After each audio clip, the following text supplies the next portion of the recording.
the top, brother?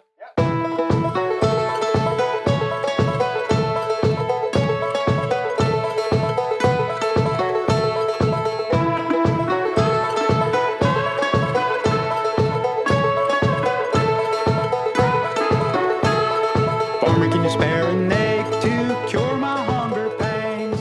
Little bacon or some ham to go. All right, and welcome to the podcast. I'm here with Carl Besece. You got it. All right.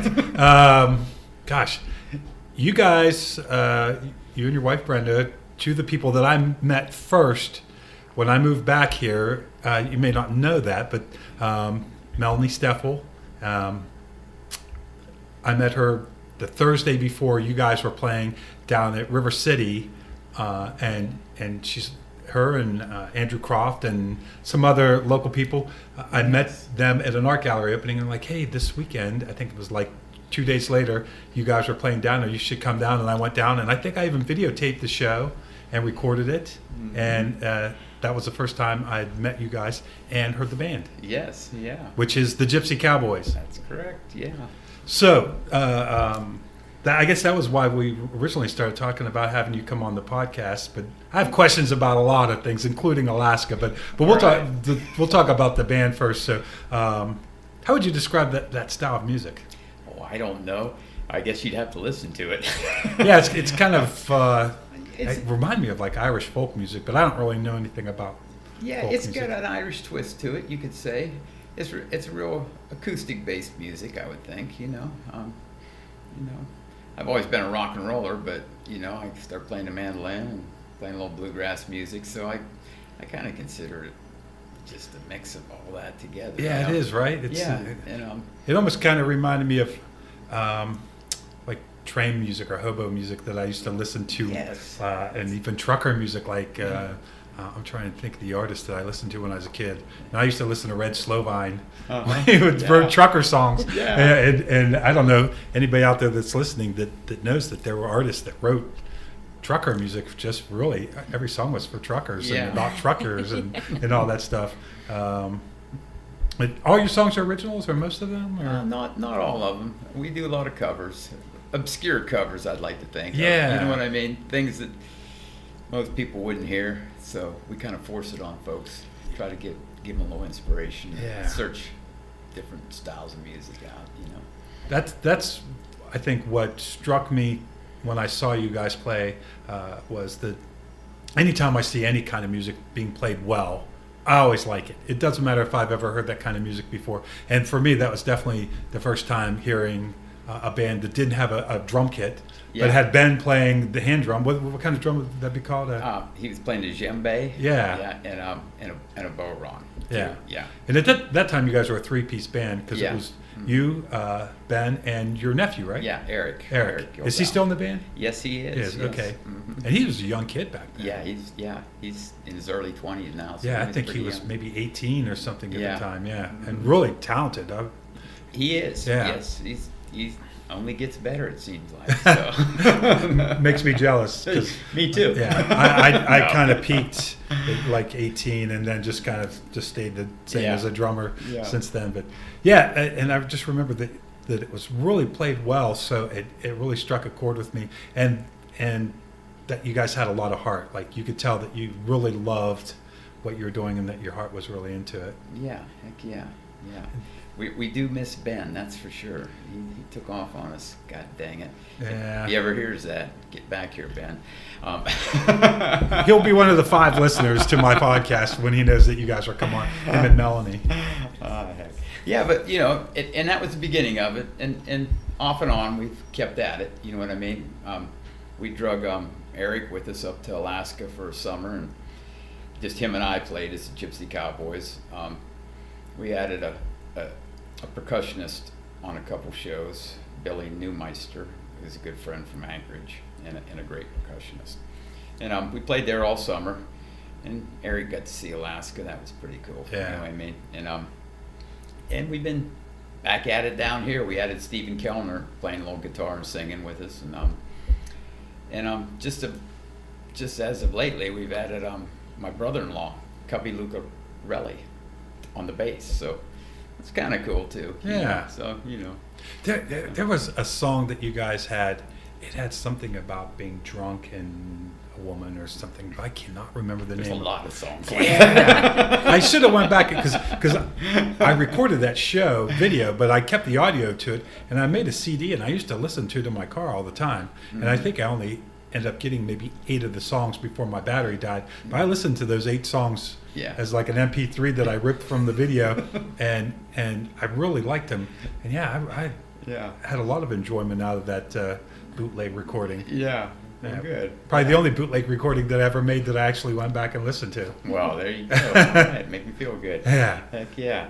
Yeah, that was our beginning of, we played down there. I think that evening was the kickoff for the Celtic celebration. That's right. And we've been lucky to play that, not every year, but several years since then. Yeah, I think I've seen you down there a couple times down at the Celtic Fest. Yeah, we just did it this year. It was a great deal. Had a good time. I get to take my cowboy hat off and wear my kilt. Yeah, that's right. Once a year anyways. And it does say something about the music that you can translate it to the Celtic Festival, and it fits in perfectly. And yeah. Mm-hmm. So you weren't originally a mandolin player? Probably started out on guitar? Yeah, guitar. I just, thrashy guitar. I'm from the late 70s, you know what I mean? How did you start out as a musician? And we'll dial it all the way back. Oh boy. Well, everybody played guitar. I had to play a guitar, you know what I mean? So it took a while to figure that out, the playing part. But yeah, I just, when I was a kid in high school, I just wanted to play the guitar, so I tried my best at it, and I'm still trying to this day. Right. You know what I mean? Yeah, it's a ongoing, thing. I tried to play the guitar too when I was younger, and I was so bad at it that I ended up picking up the drums. Yeah, well. I didn't quite have the ear to be a guitar player, so I ended up becoming a drummer, but I'm glad I did. Yeah. You got to have a drummer and a bass player. Hey, that keeps things solid. You know what I mean? But yeah, I played the guitar for years in rock and roll bands when I was a kid and young adult. And headed up north and played the guitar up there too. And then start hanging out with more people that were playing more into bluegrass and old time music. Yeah. And I just heard David Grisman playing the mandolin once, and I was like, "Holy cow! That is amazing." Never thought much of that instrument. Yeah. And so I headed in that direction, and still learning how to play that too. So it is an interesting instrument to play. Yeah. It's got 8 strings, right? Yeah. But you play 2 at a time, right? Yeah. Which that's got to be difficult to adjust to. Yeah, in a way it is. It's the neck's smaller and such, but it's I find it I find it a bit easier than a guitar, maybe. Really? Maybe. Yeah. Yeah. I don't know. They're both their own animal. You know what I mean? It's maybe it suits you. You just found the instrument that suits you. I enjoy it, that's for sure. And yeah. So that show that I saw with the Gypsy Cowboys, was that probably one of the first shows that you guys played? Actually, it may not have been the first one, but it was one of the first ones. Was it really? Yeah, I think we played up here at the Black Sheep Winery maybe once or twice. Oh, okay. Beforehand. Yeah, before they had put their addition on. It was just that little room there. That's right. I forgot about when the Black Sheep. I might have seen you there even. Yeah, I think I might have been there. Yeah, yeah. Yes. Uh-huh. Yeah. And I think Bill Gorby and his band was the first band to play up there. We might have been maybe the second. I don't know, or something like that. They had just opened. Yeah. That place has really taken off too. That's incredible. Yeah, it's a great place for local music. That's for sure. So, have you guys recorded anything formally? Well, we just got a little single out. Joe Zellick helped us with it. That's the right. Recording part of it. Help a brother out. Yeah. It's we're proud of it. Heck yeah, and we're working on a couple more. See if we can. In fact, that's when we started talking about the podcast. I think you sent me a link or a message or something like that about the recording. Yeah. Trying to get everybody to listen to the tune. Yeah. What's the name of the song? Help a Brother Out. Help a Brother Out. Oh, okay. So yeah, that's perfect. Yeah. And you get to work with Joe. That's awesome. Yeah. Mm-hmm. Yeah. Well, I knew Bill Gorby. He's a local fellow bass player, great musician, and through him I got to meet Joe Zellick, which I can thank Bill for because Joe's a great guy, and it all just morphed from there. And I got to play in Joe's band for several years. You know. Oh, you did? Yeah. And he even got me up on Jamboree stage. Did you a few really? Years, yeah. So that was pretty cool, and him and I are fast friends to this day. So, That's awesome. Yeah. So, wait a minute. You got to play on the stage at the Jamboree. Yeah. Oh my goodness. I think I did last year. Yeah. Is that right? 4 years? Brenda's here. She's saying 4 times. 4 years. I need somebody to keep me straight here. Yeah. That's what a good woman does. Yeah. Yeah, actually, Brenda and me used to do yoga together at the Black Sheep Winery with Melanie. Yeah. I missed that. Yeah. I do too. I've never been as limber since. So, it's more for fun, the music then, right? It's Yeah, I'm pretty serious. Dang it. I like to say it's for fun, but I've been a serious guy about it my whole life. it is hard to just. I mean, it's one of the more serious things, Yeah.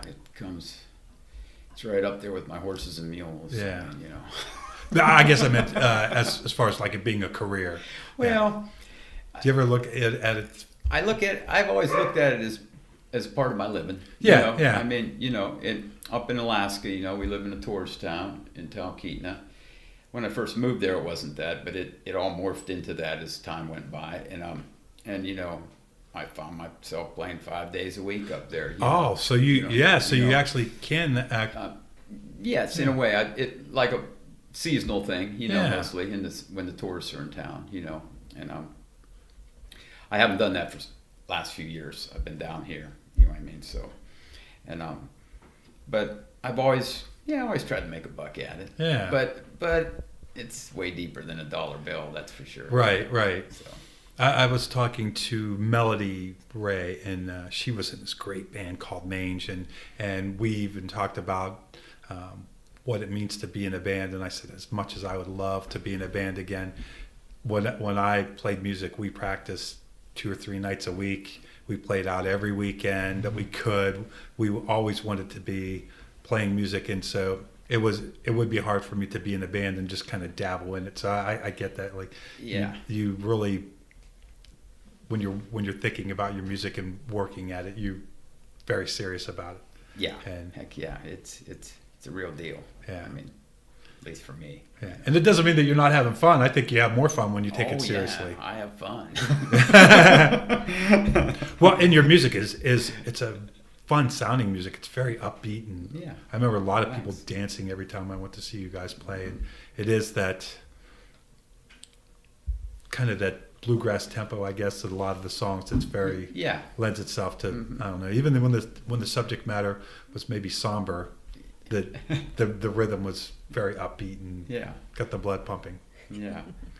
Yeah, I think that. I have fond memories of Melanie dancing Yes. very freely. Yeah. Like a gypsy. Like a out there. gypsy, yes. She was very free. Yeah. So you mentioned Alaska, because that was one of the things that I found very interesting. Is that you guys go to Alaska pretty much every year, or you try to? Well, the last few years we haven't, we're going to go there this summer, though. Go up and hang out for a little while. I moved to Alaska years ago, I think 1983. Brenda came up in 90, and we made our way up there for a long time, and made the full circle. Now back here, Yeah. and we're kind of in between both places, The last 3 or 4 years we've been down here a lot more. It seems the music's keeping me here. That and the farm we have next Yeah. door. I played a lot in Joe's band in those last. So the 4 music years. has been maybe I haven't really, other than running into you guys every now and then, we never really had a chance to talk on this level. So I didn't realize that you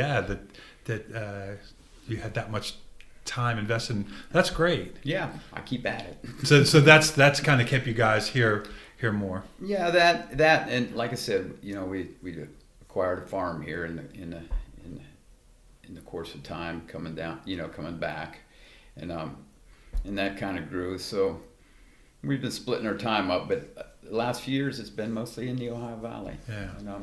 But we do miss Alaska. I miss my buddies up there. I got Yeah. lots of musical buddies up there, and I'm looking forward to seeing someone this summer, hopefully. Sure. So what drew you to Alaska in the first place? Well, when I got out of high school, there was no work here. It was a real recession, or whatever you want to call it. And I don't know. I guess I went up there on a whim. I had 3 of my buddies. We all decided we were going to go to Alaska, and we set a date to leave. It was in February. And then when the date come up, we all looked at each other like waiting for one or the other one to say they weren't going to go. No one said it, so we went. Oh, really? So no one would call each other's bluff on that. So, and the other 3 fellas in time came back. They didn't spend a whole lot of time. We went up there thinking we were wanted to be homesteaders, you know what I mean? And we got up there and went straight to Anchorage and got anchored down in Anchorage. And ran out of money, drinking way too much at Chillicothe Charlie's. And they all flew back here, and I met this fella at Chillicothe Charlie's one night with these funny boots on. They're actually extra toughs, fisherman's boots. Yeah. And he had a broken leg, and he's buying everybody drinks, throwing $100 bills around. And I don't know, I just kind of went over by him, and he must like me, and he started telling me, and I told him my predicament. I was about broke, and I didn't want to go back to Ohio. Yeah. And he said, well, you need to fly to Dutch Harbor and become a crab fisherman. So I took my last couple $100 and bought a ticket to Dutch Harbor and became a crab fisherman. Did you really? So, and I did that for about 7 seasons, and then I also fished out of Kodiak, salmon and halibut. And through the course of that, that's what kept me up there. Yeah. If I wouldn't have did that, I'd probably ended up back in Ohio too. And after that, I just gravitated to the little town of Talkeetna, which is in between Anchorage and Fairbanks, off the highway there. And just became a carpenter, a musician, always a musician, and a fishing guide, a hunting guide. I spent winters trapping, had a dog team. Brenda came up. We gave tours, dog sled rides for years, you know what I mean? Did that thing, It's funny because you did the Alaska lifestyle, you know what I mean? I'm just sitting here like my jaw's about ready to hit the ground because all these different things I'm going, any one of those things is incredible to me. Well, not really. Well, I guess because it's your life, it doesn't seem like it, but I'm sitting here going, I just went up to Alaska and maybe, I don't know. Yeah. Had a job up there, but I mean, it's funny, like a lot of the things that you're talking about are things that are really popular now, like the Discovery Channel. They could do a show on almost every. I think they do a show on. They do. Yeah, it's like a hunting guide. Yeah, actually, a lot of those shows, a lot of those folks in there, I actually know. It's like it's kind of goofy. I'm going, whatever. I'm like, this is all a bunch of crap. No, don't believe the hype. Yeah, not really. But yeah, it's a good deal. I mean, it's a beautiful state. Beautiful. It'll always be deep in my heart or soul, that place, that's for sure. I met a lot of good people up there. It's such a different lifestyle, isn't it? It is, and it was good for me. It's good for a farm kid from down here. I tell you what, man, I was bouncing around out on the Bering Sea, and I tell you, I can only thank that fella at Chillicothe Charlie's. Don't even know his name, but really? But he sent me on a journey that was pretty dang cool. Yeah. Yeah. Mm-hmm. Isn't that funny? One person can change your life like that. Mm-hmm. Yeah. And I've run into a few over the years that way, Yeah. We're lucky if we have that happen, right? Yeah. I go back to that night when I met Melanie and Ben and Andrew and Patricia and Phil and Kelly Cole, the 6 of them, at an art gallery. I was sitting at home one night, and I'd been saying to myself, man, I need to go out and meet people, because I had moved back a while ago, and I just saw art gallery in St. Clairsville was having an opening that night, and I thought, well, you should go because you like art, and maybe you'll meet somebody cool. And I met like 6 of my best friends for a long time. Since all of them have moved away, damn it. But from that one experience, and it definitely changed the course of my life, because they in turn introduced me to so many new people. So yeah, it's been really great. since then. So, scary moments on the boat. Oh, I'm yeah. fascinated by the crab Oh fishing. yeah, scary moments on the boat. Yeah, that's for sure. Holy cow! I remember the first trip out. Excuse me, but I started puking. I bet. didn't quit, and then all the old fellas were telling me, I was the greenhorn. They were saying some people never quit puking, and I was going, oh no. I just spent my last But I $200. did. You get over that seasickness thing, But it was hard work. It's great. I could never imagine, in my younger years being able to be on the Bering Sea, seeing the things I saw. You know what I mean? Whether it was the whales or just doing the fishing, just doing it. And they're a rough crew. You definitely grow up quick, and it's probably what I needed at that time in life. And but it's a young man's work, I'll tell you.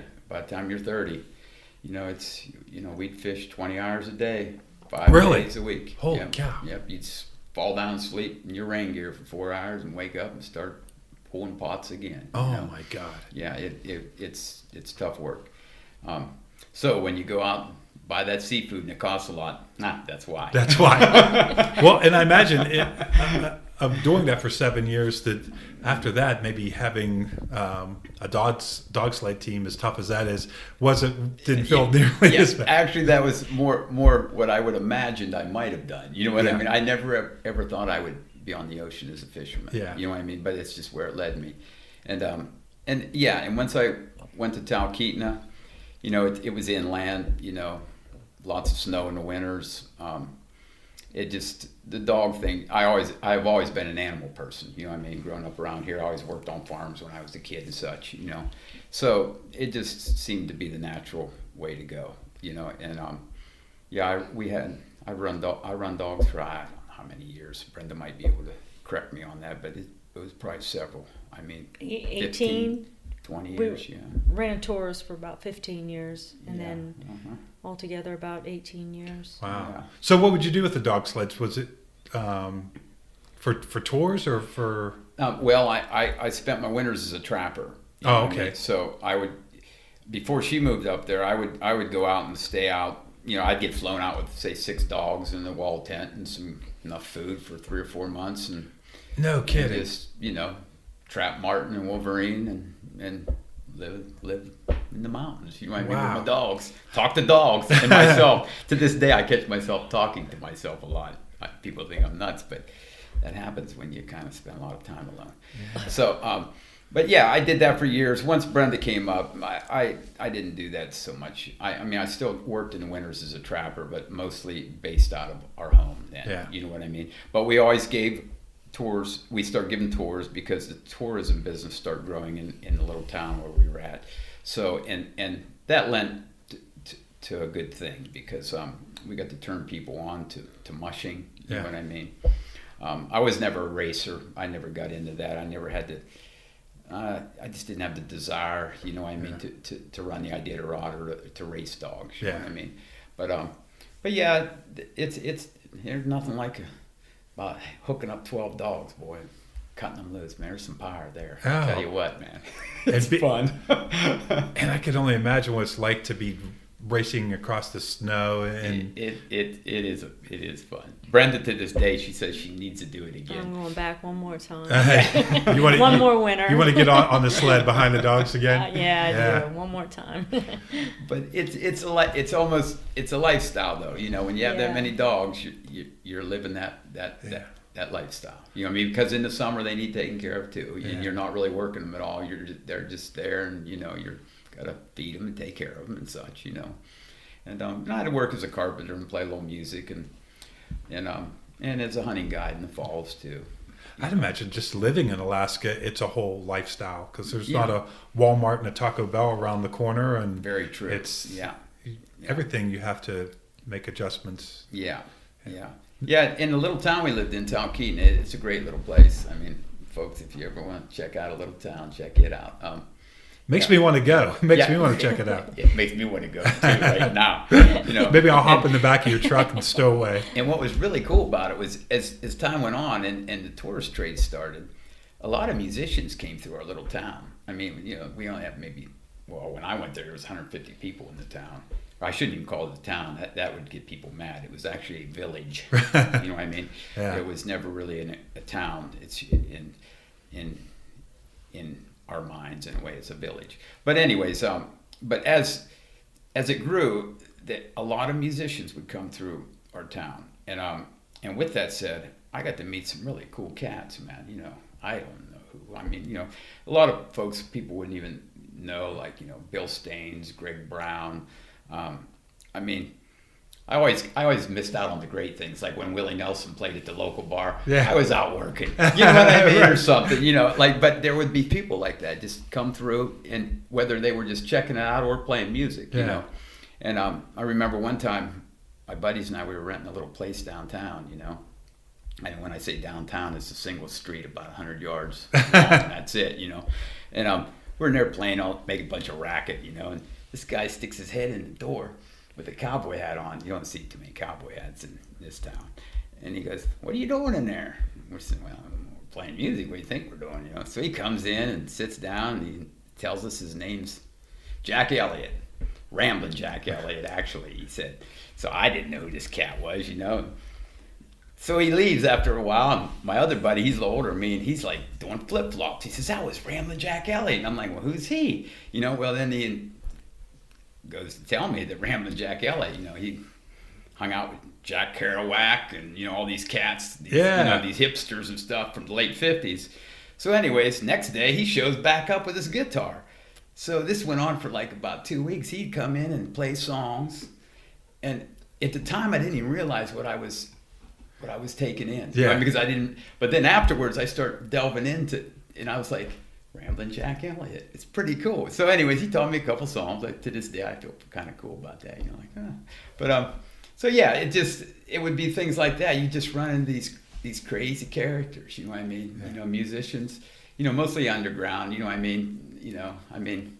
Those are my favorite, though. Yeah. And we give dog sled rides to people like that, or things sometimes. Let me think. I don't know. Doogie McClain. Yeah, Doogie. Yeah, Def Leppard. I think we gave all them Def Leppard all them dog sled riders. Oh wow, that's awesome. And it's crazy things like that. So it was a fun time in life. That's for sure. We were in our early 20s. Doogie McClain, remember him? Yeah, He was he's a great Celtic musician, Doogie McClain. If you look him up, and so many really musicians come through that little town. So yeah, it was a good run, and to this day, I think we're going to get back up there. We still have a little house up there. You know what I mean? Yeah. Lots of friends. So. How long does it take to get up there? You guys drive up, right? We drive up. Because you have Alaska plates, I noticed. We drive up, and it takes about 8 days. 8 days. Yeah. I'm thinking like how many hours? Yeah. 8 days. 8 days. Yeah. I guess because I've never been anywhere near that far away. I don't think I probably realize how far away Alaska is or how big it is, because on the map it's hard to tell, and it gets distorted on the globe. And well, I must say, the places I've been in Alaska are nothing compared to the size of the place. You know what I'm saying? It's just the population base is just in a small quadrant down in that southern part. You know what I mean? Yeah. And it takes us 8 days to get up through Canada. It's a great run, though. I tell you, as soon as I do it, I got to get this trucker mode in my head, like I become a trucker. I think it's like being over-road trucker kind of thing. But it's beautiful once you hit the Rockies, man. You get out in Wyoming, go up to Montana, and go up through British Columbia, Yukon. It just, once you get in them mountains, man, there's just something to say about that. I'll tell you, it's great. So. Do you start to feel more at home when you get closer? Yeah. Feel something. I don't know what it is. Excitement. And when I see the mountains, it's just like. You see, even our little dog knows we're talking about it. He's ready to go. He's ready to go, yeah. He's like, did somebody say Alaska? I'm still like my brain is itching over the getting dropped into the middle of nowhere for 3 months with your dogs in a tent, right? Yeah. And this would have to be the winter? Yeah, it'd be cold, like, 0, 40 below, or whatever it would be. Yeah. 4 years ago, for my birthday, we went camping down in Morgantown, and as we were going down, it turned from rain to snow, and we had like 6 people in a fairly modern tent one night. in the snow. Maybe we weren't totally appropriately dressed, but we were dressed pretty warm, and I thought it was cool. But man, I couldn't imagine doing it 2 nights. And I woke up in the morning and the tent was covered with this beautiful snow. And it was like a really great memory because it was one night. Yeah. But I guess if it's your lifestyle that you just get used to it. Yeah, you get used to it. You get used to being careful. That's for sure. You don't want to do nothing stupid when there's nobody out there to give you a hand. And that's true. If you break your leg or something, you're dead, or right? just the simplest thing of getting wet. You know what I mean? Really? Or, you know, the simplest little things can who knows? The dog's barking. That's okay. Yeah, that's good. It's good background filler. He likes to bark. That's his job. That's He's a right. professional barker. That's right. That's what dogs do. Actually makes way more money barking than I do playing music. But So what's some other tips to surviving the cold? warm clothes, and I don't know. For instance, when I would if I was in a tent, like a wall tent is like, it's made of canvas. It's got walls on it, short walls, and I would, as soon as I would set it up, and when I would get there, I would pack up. I'd cut a bunch of boughs off of spruce trees and put up against the sides, and then I'd shovel snow up against it and put a blue tarp over it, and throw boughs over it, top of that. You know what I mean? And so you get yourself a nice little hovel, like a little snow cave thing. You know what I mean? And even though I'd have a little wood stove in there, so and every night before I would crawl in my sleeping bag, I would get all the wood ready to start the fire in the morning. Yeah. Like right outside by my head, by the stove. I'd have the stove right there, Then I just have to poke my head out and get it all burning, and listen to it crackling before I get out, you know what I mean? And then it'd warm up the stove, and you just gotta kind of think ahead, I guess. You know what I mean? You gotta have everything ready to go. Think ahead, and just stay warm. I mean, and don't get wet, and don't work too hard. Even though it could be 10, 20 below zero, if you're going to work, the first thing you better do is shed your coat and your hat. You see what I mean? Sweat. Because you don't want to sweat. Yeah. Because once you start sweating, it don't matter how many clothes you got on, you're going to get cold. You see what I mean? Yeah. So with that said, that would be one of my main things I guess to answer that question. In my course of the day, anytime I was going to do any strenuous work, I would start shedding clothes before I'd even think about doing it. Wow. You know what I mean? And then do it, and then get your clothes back on. Yeah. And I don't mean, and you wear a lot of layers, of course, you know what I mean? So you may only take, depending on what you're doing, you might think, I'll just take my coat off, my hat. Yeah. You know what I mean? Or something, or sometimes you'd be down to your shirt if you're splitting wood. Yeah. So, and things like that, I don't know. You just got to be careful. You don't cut yourself or fall through the ice or anything, things Now, like that. When you set up your tent and all that, how was that, like a base camp that you had? That would be my little home. Yeah, that'd be my And I'd do about the same thing for the dogs. I'd cut a couple poles and throw some boughs up and shovel snow so they'd have a little thing to get under out of the weather. And sled dogs, they're tough. I mean, I'd go out in the morning sometimes, and there'd snow overnight, and you'd yell for them, and they'd pop their heads up out of the snow. I mean, they're just covered in snow. They're tough. Yeah. Sled dogs are pretty tough. Well, But I'd say you're pretty tough too. I mean, honestly, too. Might have been at one time. Kind of soft nowadays, I gotta admit. That's where we messed up. We didn't put the boughs on the tent. Yeah. We just had the tent. I slept with my boots and gloves on. I had hand warmers inside my gloves, and I was sandwiched between people. And I think I slept about 2 hours, and then I couldn't sleep anymore. And I got up and walked around, and I mean, it was awesome. But that was just. Well, the first thing you got to remember when you go buy a sleeping bag, if it says 40 below, that means it's good for 0. Yeah, that's right. That's the first thing you have to remember. Yeah. When the boots say they're good for 40 below, they're good for 0. Yeah. So So is any other, the sleeping bag good? So what are you looking for then if it's not 40 below? Well, for instance, I would get a 40 below bag. You know what I mean? But I'm just saying it's not going to keep you warm at 40 below. Yeah. But with that said, when I would do that, I would have a 40 below sleeping bag, and I'd have a whole pile of Army surplus wool blankets under me and over me too.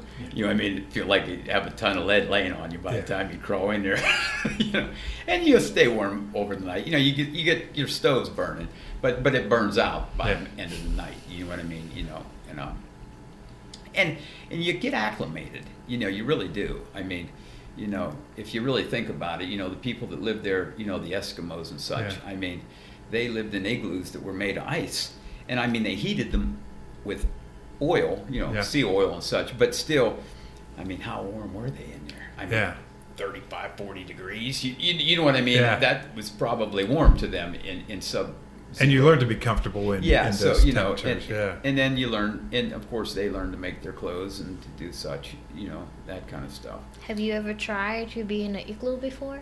No, I've never seen an igloo. Never? No. See, that's what everyone thinks in Alaska. There's polar bears and igloos, and there are, but way further north than I've ever been. So I've never seen a polar bear. No. Really? You know, lots of grizzly bears and black bears, but I've never seen a polar bear in the wild.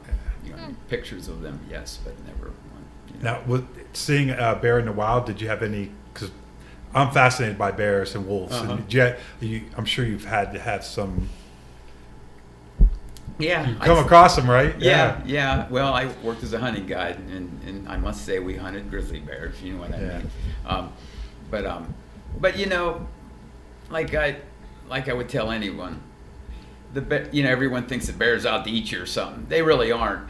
Not to say that they can't be dangerous, but trust me, they see you standing on 2 feet. They know. They're short of getting in the midst of a sow with her cubs, or an old bear that's just contrary and starving to death. You're not going to have a problem with them usually. Or I should say also, if you run across one that's got a kill, you spook him on that kill. You know, you could get in trouble there. But really, knock on wood. You heard that. I've never probably was loud. Oh, that's okay.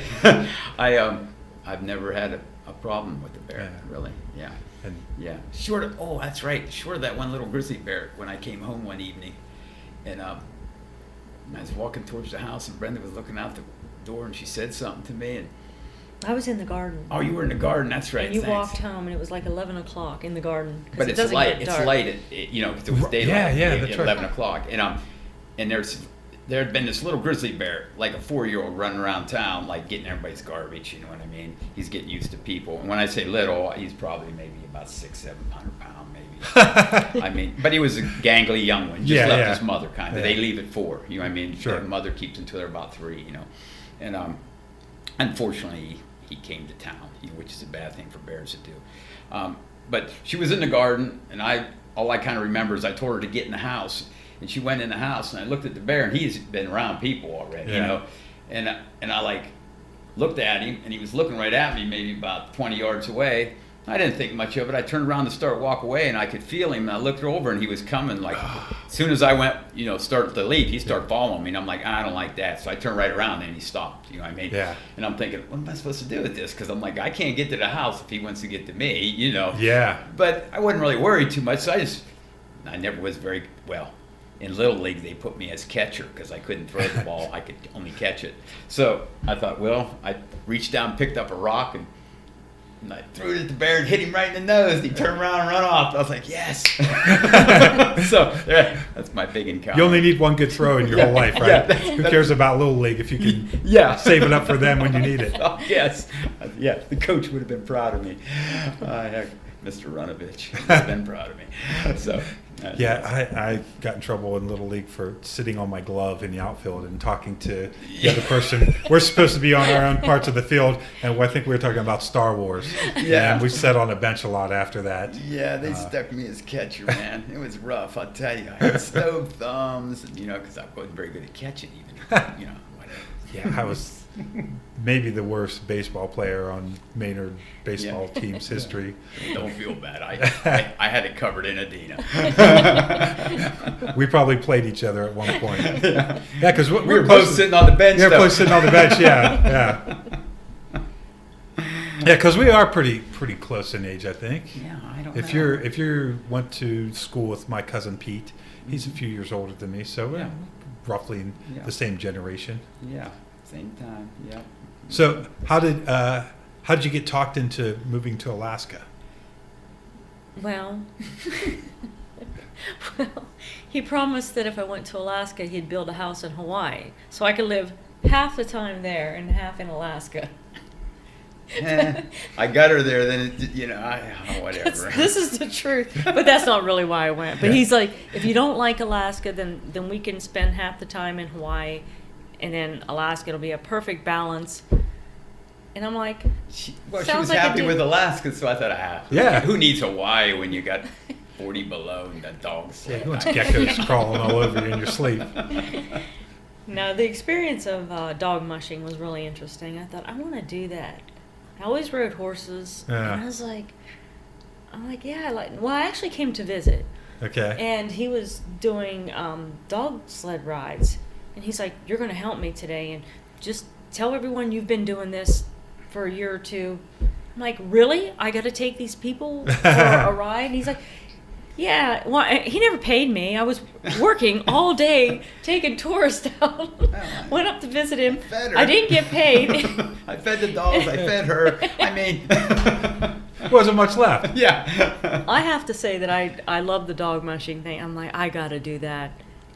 Yeah. And I came back and I worked for another year or something, saved my money and just went up and Yep. was there for 20 years? Mhm. Wow. Yeah. Well, we're kind of still back and forth, Yeah. so I guess if I counted, it's longer than that. Yeah. But we were there probably about 19 or 20 years straight. So you guys both have the adventurous spirit, because to go up and visit somebody in Alaska is not something that a lot of people would just pick up and do. So I mean, I think that's Yeah. I knew I had to get her up there. I knew she would like it. that you. So I was obviously, hoping anyways. did you know each other before Yeah. before you went even, or? Yeah, we Yeah. had a lot of Yeah. conversing about it for a couple Yeah. years. Yeah. And actually, I grew up the street from her. Oh, okay. Yeah, I used to, walk down the street, trapping muskrats and hunting squirrels and stuff. And her family lived up on this hill, and I was always afraid of those people up there. Her dad, he looked kind of rough. You know what I mean? All those But I girls knew up he there. had pretty girls up there. I was like, dang. I knew they were up there, but I didn't dare to go. It sounds like the start of a really good movie. We joke about that all the time. Yeah, but actually that does. If you start out with that, and then you end up the Alaska crab fishing and the trapping and all that stuff, I think there is a movie there probably more interesting than Forrest Gump. You know how he went around Yeah. and had all these different experiences. Oh, I don't know if Forrest Gump could be beat now. Come on. That's a classic. You have a very modest take on your life, which I think is really cool, because I would probably be telling everybody that I met that I did all those things, because I just tell everybody all the time that I went out 4 times with guys with falconing, and That's pretty cool. it's very cool. But Yeah. like I went out 4 times, and so that that's all I have to hang my hat on at this point. Yeah. That and being a podcaster. But no, I think I guess when it's your own life, you kind of don't realize that. Yeah. But for me, I'm like, those are all. If you had just done one of those things, I would have thought that was really badass. Yeah. Yeah. As much as the crab fishing, I find interesting being in the wilderness by yourself in the winter with a dog sled team that's incredible. I guess when I think back, I guess it could be. Yeah. At the time, it was just what I did. You Yeah. just did what you did. And it was commonplace. A lot of folks did it. It wasn't like I was the only one. Maybe that's the thing. Yeah, You know. everybody around you's doing it, so you don't know, think yeah, it as was- much of it. Yeah, it wasn't that big of a deal. Yeah. A select few. I wouldn't say everyone.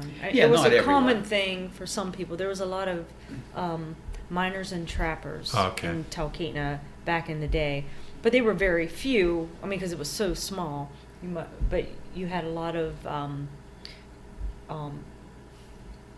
people mining gold or looking Yeah. for gold. Either you Really? were a trapper or Yeah, a you were gold there, yeah. a gold miner. Pretty much Wow. the little town, that's what it was. It was either miners or trappers. Furs You know, or gold. Until, Wow. You know? yeah, yeah. And it also was a hub, and it always had been a hub for climbers for Mount McKinley. Oh, okay. Being it's the highest peak in North America. Right. So we are 60 air miles from that. So every spring, even before the tourist trade started, per se, there were always the climbers would show up from Yeah. all over the world. You know what I mean? You know, like, and they'd be there till about maybe First of mid-April to beginning first of June. week of June, yeah. You know. Wow. So that was another thing that went on there. A lot of air services to fly them up to base camp. You know what I mean? Yeah. And such. I was never a climber. My theory was if I couldn't find anything to burn and make fire, I sure didn't need to be there. Right. You know what I mean? Yeah. So I didn't want to go above tree line too much. You know what I mean? You probably weren't longing for adventure either at You that know, point. Yeah, and I really the climber bug never got me. I've got lots of friends who are to this day, and I can understand it. You know what I mean? But and you want to talk about something dangerous? There you go. Yeah. Holy cow! I'll tell you. Well, you were a pilot though, Yeah. so you did like to see that. You just didn't want to climb, but you sure like to fly around them. Yeah. Watch Yeah. everybody else. Yeah. What kind of planes did you fly? Well, I was just a private pilot. Like a you bush know. plane? Yeah, I had a little Cessna 140. You know what I mean? I was checked out. I had been checked out in a 180 and then a 152 and a 150. Actually, I learned to fly right up here in Cadiz. Did you really? Yeah. Mhm. Before you went to Alaska? Before I went to Alaska, yeah. But that's probably a good skill to have in You know, Alaska. Yeah, I right? always kind of had this bug wanting to be a pilot, you know what I mean? Yeah. Once I became one, I realized that, I don't know, I did it. I didn't want to become, you know, like an airline pilot. Sure. It just wasn't, I'm not that kind of a fella. You know, Yeah. some guys are, you know, serious about it. I should have spent more time learning how to play the guitar and mandolin and all this stuff. See? No, whatever. But yeah, it was great. Denny Wolford, he was a fellow down in Martins Ferry, school teacher, bus driver, great instructor, man. He taught me to fly an airplane. I tell you what. Don't you have to be good in math to fly? That's what I Well, heard. No, well, you do. You know, I guess the kind of airplanes I flew, I don't know. I was I was never checked out in instruments, so I could only visually fly. You know what I mean? You know, I couldn't fly in the clouds. You know what I mean? I could, you know. But yeah, you know, you had to know how an airplane flies. You know what I mean? How it works and how lift works and such. You know what I mean? And things like that. It's not real hard. I mean, it didn't necessarily come natural to me. Actually, not very much has ever come natural to me. I've always had to work hard at just about everything I've done just to get mediocre at it. But yeah, I don't know. Flying it's great, man. I'll tell you what, there ain't nothing like taking off, man. Being up there, you know. But I will say one thing: when you're up there flying around, I used to always wonder. I was like, should I really be up here? You know. It's what I mean? unnatural, Like, right? Yeah, it's like Yeah. you know, like my feet should be on the ground, you know.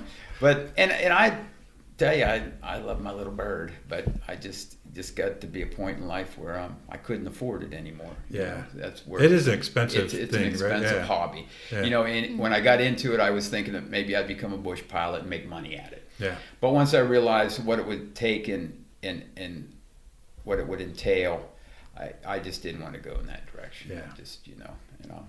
But it's a great way to see Alaska. Oh, I bet. You know, Yeah. so A lot of places that you can only get to yeah, by plane. Yeah, by plane, yeah. And Yeah. yeah, like for instance, when I'd go to hunting camp, we'd get we'd ride our horses out for 3 days to camp. Oh, wow. But then the master guide would bring everything to us in an airplane. There'd be a little strip we'd make out there, you know what Yeah. I mean? So a lot of things are remote. Just the same as when I would go out trapping, I'd usually get flown out on a lake, you Yeah. know, and they drop me off, you know, because there was no other way to get there. Yeah. You know what I mean? Well, there was, I guess, I could have mushed there with the dogs, Yeah. but I couldn't carry enough gear to feed myself for that long, Yeah. whereas the plane could bring it to me. You know what I mean? So it became a commonplace thing to be flown out. People would be flown out with their gear and their food for their dogs and themselves. I guess before that time, I mean, in the old days, like a trapper or somebody with his dog team, he would go out. But with that said, they would just shoot game along the way. Yeah. If they needed food, they'd shoot a moose, eat off of it, leave the rest for the wolves, and head on down the trail. Yeah. And in today's world, things change. I mean, you just don't want to be indiscriminately shooting moose just to eat for 2 days and leaving the rest. Sure. Plus, it's illegal nowadays. So, in those days it wasn't. So, yeah. That's going to be an interesting feeling when they drop you off on the lake and you see that plane take off and Yeah. you're like, well, that was the last time I'll see somebody and there's my ride home, Yeah. Get the tent up quick. Yeah. Yeah, right. Yeah, that's He drops you off and your dogs are running around, you know what I mean? Because he just throws everything out of the plane. So Yeah. I'll see you in 3 months or 2 months or Christmas or whenever you got him coming back. Yeah. You know what I mean? Well, most pilots, if you got a good pilot, like maybe once every couple, 3 weeks, he'd do a flyover if he's in the area. Yeah, just check on He'd you. just fly over and make sure there's some activity going Sure. on. You know what I mean? Sometimes they'd even land, maybe give you something, Yeah. a 6-pack of beer or something. You know what I mean? Right. Maybe drop you off some eggs with a little, Parachute. parachute. You know what I mean? Out of a dozen, you might get 3 or 4. Oh, that's funny. Yeah, just getting things in Alaska has to be difficult. Yeah. When I first went up there, it was, over time it's gotten, still things are expensive, but, but nowadays we can go right down the street in Iron now and there's Walmart and there's Kmart and there's everything that's here. Yeah. It's like going over to St. Clairsville, Although it's a lot further. It's a lot further. Hour Yeah. and 15 minutes away. Yeah. Yeah. Which I guess compared to when it was a country away or Yeah. big difference. Do you are you glad that it's a little bit more convenient, or do you kind of miss the big bag? It's easier. Yeah. That's It's a for good sure. question. It's a very good question Yeah. because I miss it the old way. I liked it. Yeah. I liked it because you appreciate everything. Yeah. When you go shopping, when it's more convenient, it just seems like there's Yeah. not as much appreciation. Yeah. You have more people seem to, I don't know. There's more waste. There's more everything. I don't know. It just there's something about that. That was a very good question to ask because it's nice. It's convenient, but I don't know. What do you think? I don't know. It got easier. That's for sure. Yeah. It used to be we'd drive to Anchorage to go shopping at Costco, like once in the fall, to Yeah. get all our food. And not that they didn't have a little place in town to buy Yeah. stuff, but who wants to pay $8 for a gallon of milk? Well, we still would because you couldn't buy. Well, we'd buy box milk and stuff. But Yeah. I guess what I'm saying is we would go down there and we would just buy, what we could think of almost a half a winter's worth of food. Sure. You know what I mean? A ton of dog food. You know what I mean? Plus Literally a ton. A ton of yeah, because we had sled dogs. Sure. So we'd buy all the dog. Sometimes it would take 2 days of going back down. It's just like a job going to get all your stuff for winter. Yeah. You know what I mean? And as time went on and Wasilla grew and they got the Walmart and the Costco's and the Kmart's and all that stuff there, then it was only an hour away. You see, so then all at once you just don't worry so much about getting it all. Yeah. You just go get it when you need it. Kind of a thing. So it did get more convenient. Same with the tourists, I sure liked the town when it was just the miners and the trappers and the pilots, but then the tourists came and with them came something that was different. But with that also came an opportunity for me to play music 5 days a week. Yeah. Where before, I'd play a few nights in the bar in the winter, you know what I mean? Right. And with those tours came a lot of these musicians I got to meet, you know what I mean? Yeah. And so there's good and bad. Everything changes. You just have to embrace things. That's how I look at it, I mean, you got to embrace things. I mean, it may not be what you think you want, but sometimes if that's what it is, just go for it, man, and embrace it, you know what I mean? Well, it's one of the things that I'm kind of finally figuring out is that of all the adventures that you have and everything, it does seem like music is the thing that you always kind of come back to that. Yeah. That's where your heart is. That's pretty awesome. I've always been a musician. Yeah, that's what I like. And horses. Yeah, horses. Yeah, I haven't talked much about horses. Yeah. you get me on horses, man, I won't shut up. Well, well, because you said mules and horses, and so that was actually on the. Well, I got stuck on Alaska, but yeah, tell me about the horses. Well, when I was a kid, I always had horses. Yeah. And when I went to Alaska, well, it's not very horse friendly, being there's a lot of snow, so I gravitated towards dogs. But then when I became a hunting guide, I realized real quick that I'd just as soon work for somebody that had a string of mules and horses. Just not so much because it made it easier, because it didn't necessarily make it easier. I mean, you could haul more. You didn't have to haul on your back, the moose meat and such. But you still had to deal with 7 or 8, 1,200-pound animals. Right. So it wasn't necessarily easier. But I always liked animals, and I always liked horses. And once I started hunting up there, I really got into liking mules, because my good friend Mike Van Biver, he owned a string of them, and so if I could work with him, I would jump at the chance, to be a wrangler with him during hunting season, and then he would also hire me occasionally in the summer to do pack trips just into the wilderness for people, not necessarily hunting, just camp trips, what I mean, and through that, so I guess as we got out of the dogs, I gravitated back towards horses and mules. And when we came back to Ohio, I really got into it then, a little deeper than I'd ever been. I thought I knew a whole lot about horses, which I met a fellow by the name of Tom Sheely up here on the other side of Mount Pleasant, who is a fine horseman, and he taught me things that I thought I was too old to learn anything about horses. I didn't know anything about horses. so I hung out with him for a summer or so, working as a hand for him, because he trained horses around here for a lot of folks. Mm-hmm. And I truly feel I became a pretty decent horseman with his guidance. And to this day, we got 2 horses and 2 mules. I just went out in Illinois and bought a 3-year-old mule here a few months ago, and I've been playing with her all fall. And can't wait till the summer comes so I can start riding her a little more, Yeah. And I don't know. I think I'm gonna cruise through the rest of this trip with horses and mules. Oh yeah. Yeah. That's what I'm hoping. Anyways, yeah. So horses, they do take a lot more care than a lot of other animals, don't they? Yeah. If there's a way that they can hurt themselves, they will. Yeah. I know a friend of mine. He had horses for a while, and I remember him saying that he would have to go in the morning and check on them, and go in the evening, because he didn't keep them at his house for a few years, and then he finally had a stable built in the behind the house, but he would have to drive down there, and if the weather changed, he'd have to hop in the truck and drive down and check on the horses. Yeah. But they're tough in a way, you know what I mean? Yeah. But for instance, like during hunting season, when we'd take a string out. It would take us 3 days to get to the Wood River, where we would live for 2 months, in tents with our horses. And the boss would fly in hunters every 10 days. Every 10 days we'd trade out hunters. I mean, it'd be a 10-day hunt for these people. And it's a lot harder to keep a horse alive out there. You know what I mean? But they're tough animals, and once they learn what their job is in the country, they're pretty tough. I got to admit, my horses here would have a tough time at hunting. They're spoiled here in Ohio, trust me.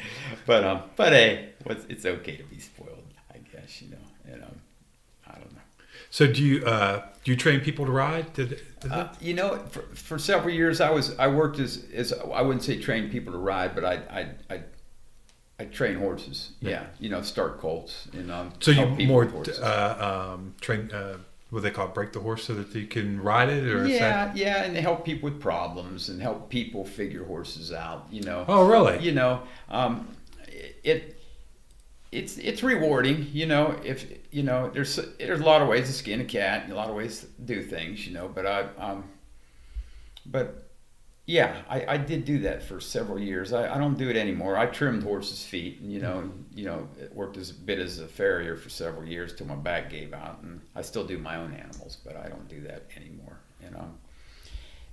Yeah, Tom Shealy trains horses, so I work with him, and that's basically, he taught me a lot about how a horse thinks. Yeah.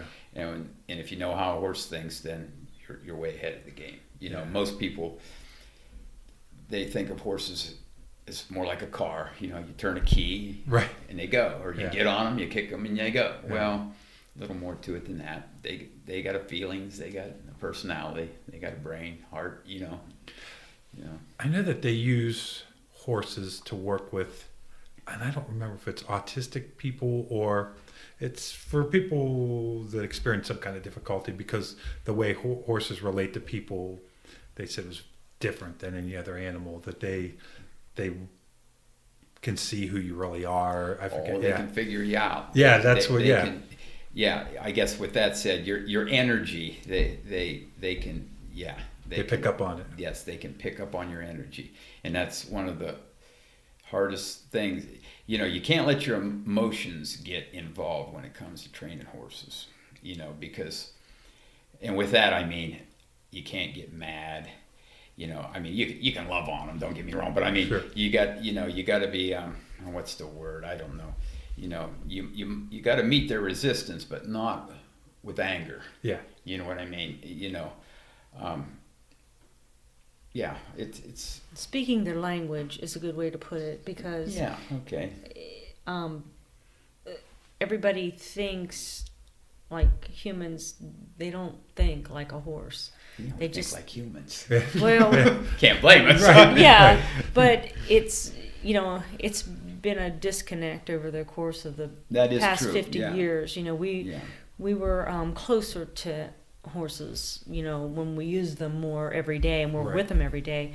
Now they're more recreational. They're more, they're not part of your life. They're something that you like, that you spend time with. Yeah. I mean, I don't know. I see a lot of that, Good. and You're right, Brenda. I think a lot of people, if they can learn to speak their language, that horse will just do anything for you, Yeah. and they're happy to be with you. And with that said, speaking their language, you don't say a word. You know what I mean? It's all in moving feet. It's all in eye contact. It's all in motion.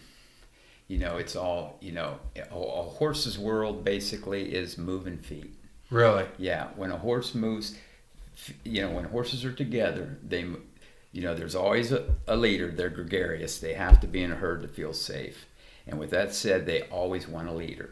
And one of them is going to be a leader. And a lot of times it's the horse with the personality that wants to be that way. Or a mare. Well, Most usually of it the is time a mare. it's a mare. Yeah, but Is it really? Yeah. Yes, it's always a mare. Yeah. But with that said, they move each other's feet. You see what I mean? So in a pecking order, the leader will move each. If you feed them in a field, for instance, the leader will move everyone away. And by doing that, it's no more than looking and pinning ears, and if it means biting and kicking, it'll go that far, but very seldom does it need to go that far. So it's all moving feet, and a lot of people don't catch that a lot. They don't realize that.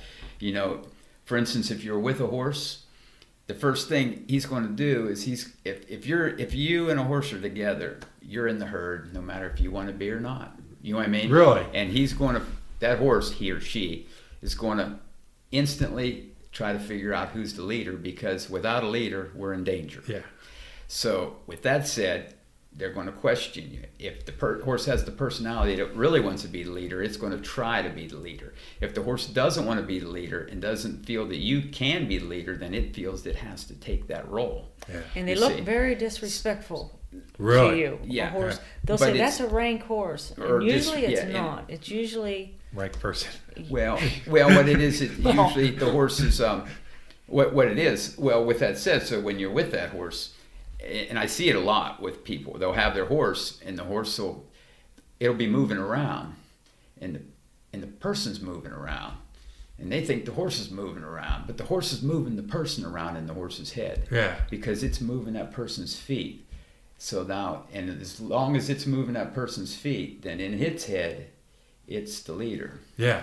So you have to be able to move a horse's feet. Like, for instance, if I meet a horse, I'm not, no, if he wants to run me over and stomp on me, I'm going to move my feet. Right. But short of that, if he tries to get in my space, I'm going to push him out of my space with whatever pressure I need, but no more than I need. Yeah. You know, and it may only be touching him, or it may be throwing my hands up and waving my hat. You know what I mean? Whatever it takes to make him move his feet. And after you do that a few times, and if you don't move your feet, then all at once he realizes that, yeah, you can be a leader.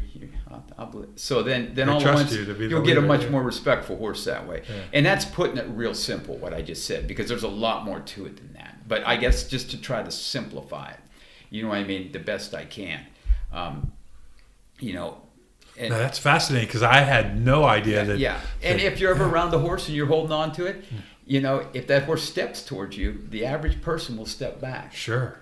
And by doing that, that horse just moved your feet, because he's watching your feet. Ah. See.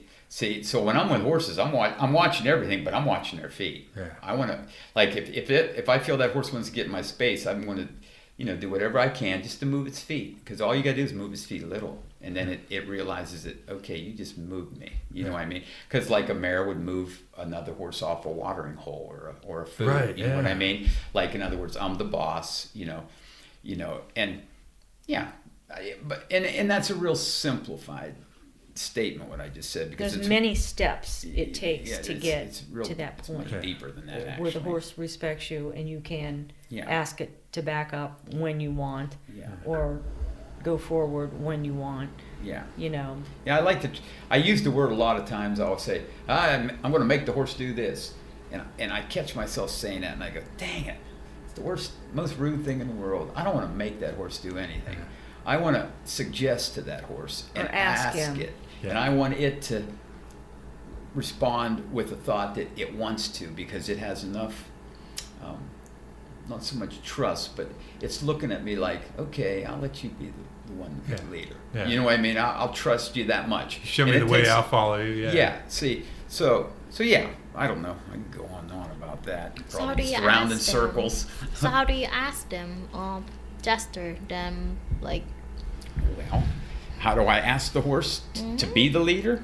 No, to do things. To do things. To move. Well, it's with pressure and release. And with that said, pressure and release can be anything from just going like this, you know, with my hands. And if that doesn't work, I'll touch the horse. If that doesn't work, I'll push on the horse. If that doesn't work, I'll push harder. You know what I mean?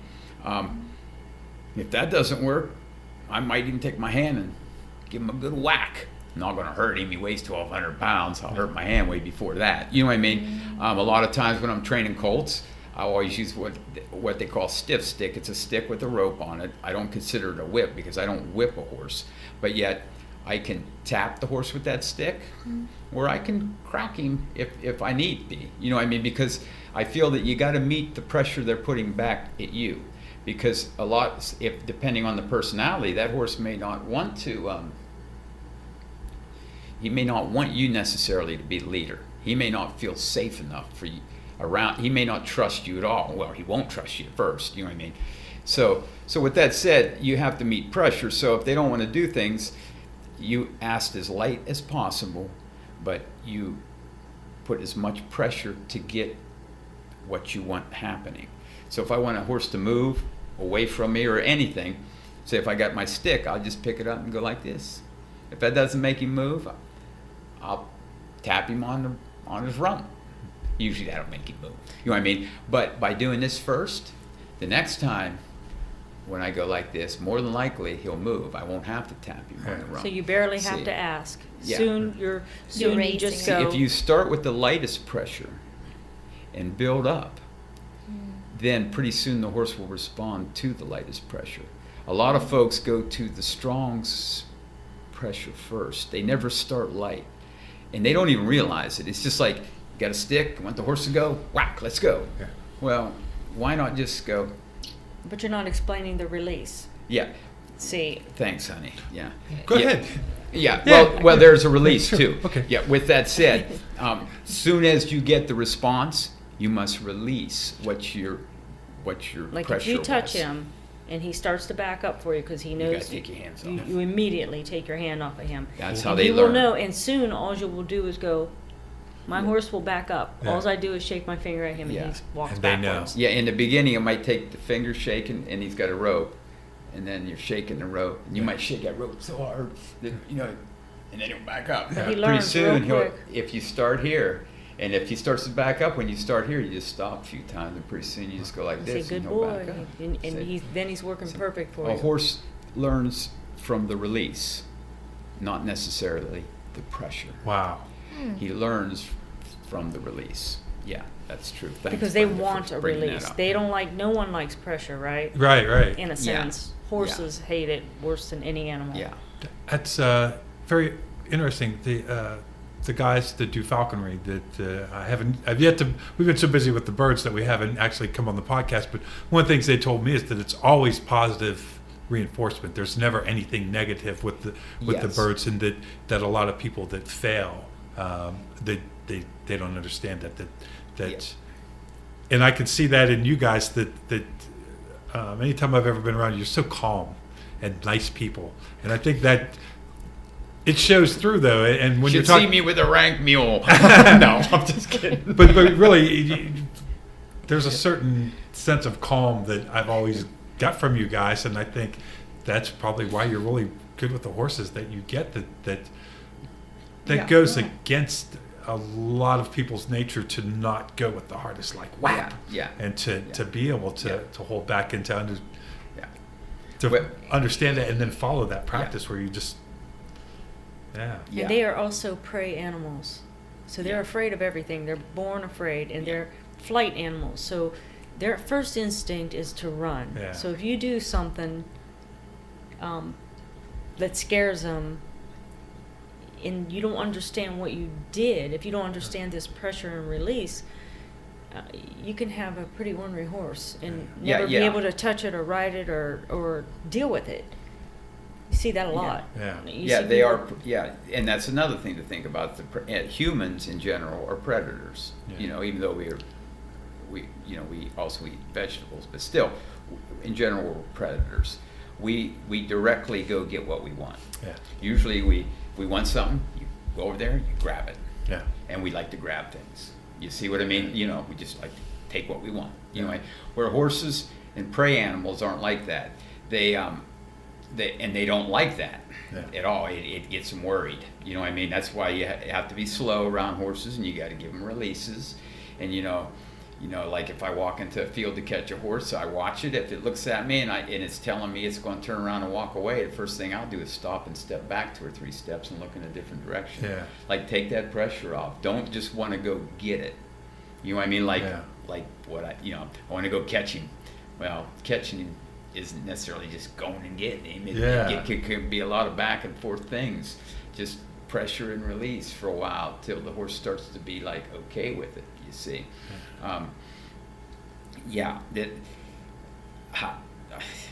goodness, I don't know. I could go on forever when I start talking in circles here. So Well, I'm not sure.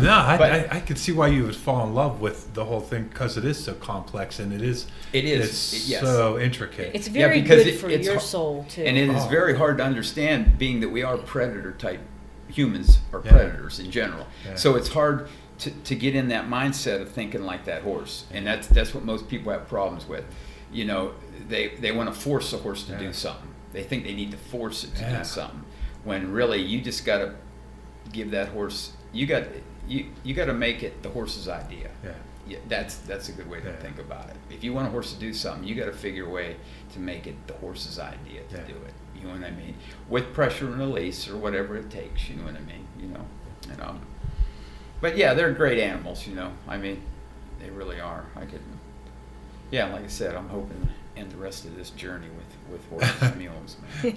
Well, and Guitars and mandolins. Yeah, gypsy cowboy music. That's right, right? Yeah, a little bit of combine the two things that Yeah. you really enjoy, and Yeah. which it seems like you're kind of pursuing Hey, we're going your for dream it. now. Yeah, that's Yeah. incredible.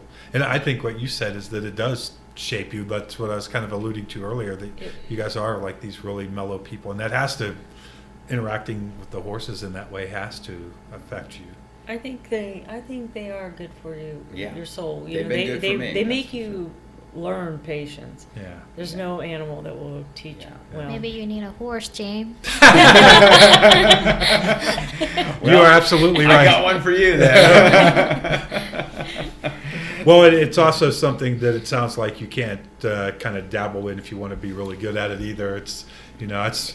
I see, other than the fact that falcons are complete predators, that in talking with those guys, that you really have to immerse yourself in it, pretty fully to be good at it, to do it right.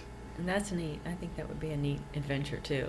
The falconry. Yes. Yeah, it's amazing the amount of time that's spent with the birds, and when those guys they'll start talking, when I'm there with each other about their birds and the level of detail, and they're talking about the feet and the beak and just it's a bird of prey, and it's a wild animal, and it's not domesticated animals, so to keep them healthy, they are just and really focused on their birds. And if one of them gets sick, they got to help the other one feed the bird and everything, because they take high level of care. Same with horses. Mm-hmm. They I imagine that you can't just say, well, we're going to wait for the weekend, we're going to put out extra hay. I don't know how that works, right? No, it doesn't work that way. Yeah, right. So, yeah. So, yes, that I with the bird thing, I just always wondered, boy, once they let them loose, I couldn't believe they would come back. Sometimes they don't. Yeah. That's because I don't know anything about hawks and birds of prey, but they just seem to be pretty independent, maybe. You know what I mean? So it's sort of like, whereas like a horse, it's gregarious. It wants some security. Sure. Whereas I look at a hawk, I'm like, you look in their eyes, they don't look like they need anybody's help. You know what I mean? I've only been around the hawks and falconry for 4 weeks, so I'm not far from an expert, but just from what I've learned from these guys is that, that moment when you have a very long tether is one of the last steps before you finally do the release. That's a pretty tense moment, because there are times when they don't come back. Uh-huh. Yeah, and Dang. and it sounds like with horses and with falcons and these more delicate relationships with animals, that you can really mess it up if you do it wrong. It's and that people, even with good intentions, that try really hard, it's that you can. I know I've heard Michael Kroc talk many times about that your first bird, you almost always mess up, if you don't have someone really good there to show you what's the right and wrong, because things that you might think are not even a problem, you realize later. Like we were talking to a guy that he just had a new bird, and they were hunting in the same place every time they went out, and he's like, oh no, that bird will only want to hunt there. And I forget exactly what he said, but I remember him saying, you want to go different places every time you go out, so that the bird doesn't get used to it. And hopefully Michael and Mick are going to be on the podcast. All right. I'm getting with them on Sunday, and they'll explain it better than I can. Well, but cool. it was interesting that they're talking about, and I guess you could do that with any kind of pet, create bad habits, but these kind of animals even more so, right? Yeah.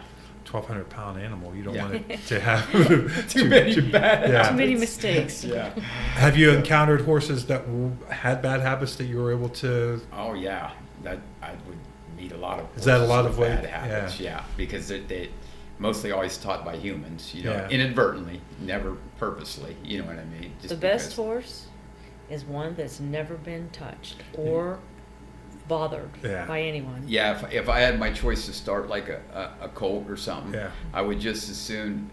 I would just as soon have a completely wild one that's Yeah. never been touched by a human, because then it's never had anything done to it, and I Yeah. could just do what I need to do with it. Yeah. You see what I mean? Yeah. And then it hasn't acquired any habits from humans quite yet. See. Do they hold on to those things for a long time? Yeah, Oh. yeah. Horses can be fixed in a way, you know what I mean?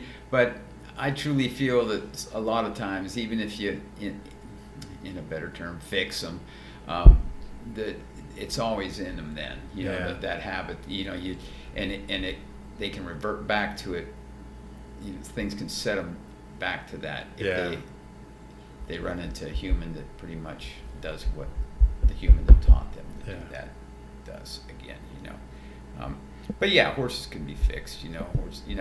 And horses, I tell you what, with all that said, they're pretty dang good animals because as big as they are and as much as they're misunderstood inadvertently by humans, very few people ever get hurt by a horse purposely from the horse. In other words, you know, they're pretty nice animals. Yeah, they're good tempered, right? Yeah, they, you know what they I'm really saying? are, and if you treat them right, they can be it magical. just don't stomp you to death or anything. You know, usually. No, I'm just kidding. No, they don't. You know what I mean? So. You know. Now the mules are different now. They're half donkey. So I don't know what to tell you about that. They're like a whole different thing. How do you so obviously you probably approach a mule differently, or is a little different? Yeah. I mean, they're still a gregarious animal. They're still a herd animal and a prey animal, but they think a little different than a horse, you know.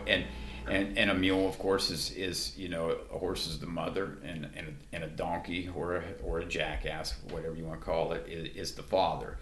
So, and donkeys in general, they don't have as much of a flee instinct as a horse. Okay. Horses generally, when they're worried, they run away. Where a lot of times donkeys, they'll stand and fight. Yeah. That's why a lot of people put donkeys in fields with sheep and such, you know, for coyote control and such, you know. Because, so with that said, when you take that horse and that donkey and you breed them together and you come up with this mismatch that in theory is pretty much unnatural as far as in the natural world, you get these two animals that are they're prey animals, and they do have. The horse really has a flea instinct. The donkey not so much. It can stand its ground. So you got this animal that's mixed up, you see, and he can do any of the above at any second. Yeah. So it's just, you know, and donkeys are real smart. People will say they're stubborn, but that is not necessarily. We see it as a human. We're seeing it as humans saying stubborn, but in the donkey's not being stubborn, or the mule's not being stubborn. It's just being cautious. And a lot of times when it's worried or cautious, instead of fleeing like a horse would want to do, it'll just stand still. You see what I mean? Because I have that image of somebody pulling on the rope and it won't move, right? It's just worried, and it's like, I don't think I should move. I think I'm safer if I just stand still. You see what I mean? It's probably kept them alive for thousands of years, right? Well, because usually donkeys lived in more rockier, mountainous terrains in general. So what they would do a lot of times is, if something comes after them, they'll just climb up in the rocks a little and turn around and look at it. You see what I mean? And if it comes up after them, they're in a better position to stomp on it. Yeah. And donkeys and mules are more apt to stomp you with their front feet than a horse ever would. Yeah. You know what I mean? You know, mules and donkeys are notorious for like not liking dogs. You know what I mean? For instance, you got to be careful. Like with my mules, I really have to, you know, try my best to get them used to, and I'd like to use the word liking my dogs, but they tolerate my dogs. Right. You know what I mean? You know, so yeah, things like that. You know. So yeah, it's a little different. You still use pressure and release. It's still the same kind of concept, but you just have to take into consideration the donkey side of it when you're trying to think like a mule would be thinking. Yeah. You know, so. But they're pretty smart animals. They got good feet. I mean, they're good in the mountains. You know, mules are. They seem to not get themselves in trouble as much as a horse, you know, like as far as getting hurt or things, you know, and they're tough little animals, and and they can get attached to you in a way, like almost like a dog thing. Even I shouldn't say that, because dogs are predators and mules are prey animals, but still, a horse can like you and all, don't get me wrong, but it seems like a mule can really get attached to a person. Really? Like you know, like for instance, I got a mule over there. Like, I mean, I don't know for sure, but if you'd go meet her, she would be real standoffish. Yeah. Where my horses wouldn't be so much that way. They'd be like, oh, it's a human. You know what I mean? Where my mule, especially the one, she would look and go, Somebody new. that's not the human I hang out with. Yeah, so yeah. I'm not going to go and see that human. You know what I mean? I don't Right. even want to be around you. And if you went near her, she'd probably back up and try to walk away. Wow. You know what I mean? Whereas the horses wouldn't be so much that way. Matter of fact, that mule might, even if I was with you and I went up to that mule, she might still like be like, I don't, even though you're with him, I don't want to. Wow. You know. But not all mules are that Sure. way, but they can be that way, you know, so. Well, the level of understanding that you guys have of the animals and that it's incredible, because I know nothing about horses other than what you guys have told me. I mean, other than I think that they're really beautiful, but I had no idea that it was that intricate, and believe it or not, I know you kind of just grazed the surface, but I think for anybody listening to this, you did a really good job of kind of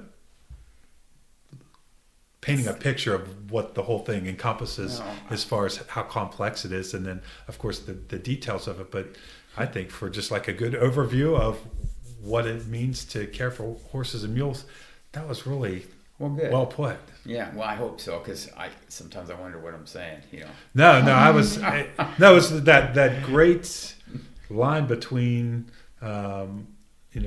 not too much detail that the person that doesn't know, but enough that like very educational. Yeah, and good. I makes me more curious about horses. I kind of know enough about myself at my age to know that I don't have the dedication to ever own a horse, but certainly I think the next time I'm around a horse or I see one, I'm going to have a different way of looking at it and approaching it and what to look for. And I mean, that's watch his feet and watch yours. Just to kind of Stay safe, no matter what. Right. Well, I'll probably be on the other side of the fence because I'm still a fraidy cat because they're huge and I see teeth, and even though they're made for grass, I don't know enough about them to not be a little bit nervous. And Heck yeah, that's great, man. Yeah, it's been a good little run with you here, man. Yeah, it was touched fun. base on lots of things. Yeah. So, dang it. Okay. One more question. So what about eye contact? When you seeing like approaching the horse, do you make an eye contact too, or just all about the movement? Well, there's lots of people that say different things about that. I don't mind looking at a horse's eyes necessarily, but I will say one thing, that they do use eye contact a lot. Like if I want to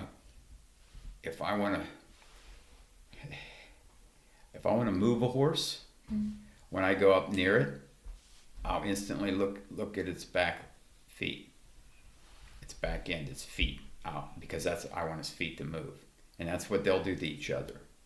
And if that doesn't move the horse by looking at those feet, I walk towards it and give it pressure somehow to move it.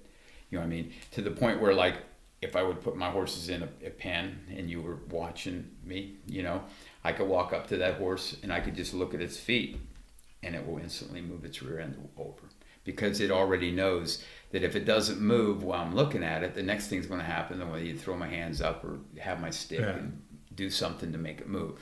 But that's the first. With that said, where you look, if you want his feet to move, you look at the feet. You know what I mean?